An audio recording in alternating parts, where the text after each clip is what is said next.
Assalomu alaykum. Hozir sizlarga neshet baliq kotlet pishirishni o'rgataman. Birinchi baliqlarni yaxshilab girrimklarini ketirib yuvib olamiz.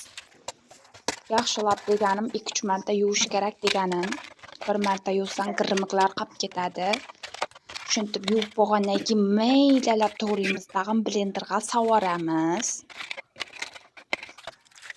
Keyin ashtaxtalarimizdan yuvarish kerak, arasida blenderlab yaxshilab blender etamiz, mayda bo'lguncha.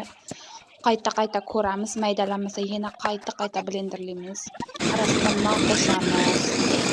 Xalasizlar buxanka qo'shinglar, non qo'shinglar, har kim o'zining ta'bini qarab qo'shsa bo'ladi. Bizlarning uyda buxanka bor ekan, shuni qo'shib yubordik. Ta'bga ko'ra piyoz qo'shadik, kam bo'lsa, piyoz yana qo'shsangizlar bo'ladi. Piyozdan blenderdan chiqarib olamiz. Arasına 2 dona tuxum, xohlasanizlar 3 dona tuxum qo'shinglar. Masalliqqa qarab tuxumlar soni ko'payadi. Ko'p qo'shib yuborsangizlar ham suyuq bo'lib qoladi. Arasida choy qo'yib yuboramiz, chunki choysiz ketmaydi kotlet. Qizib turgan yog'ga solib olamiz.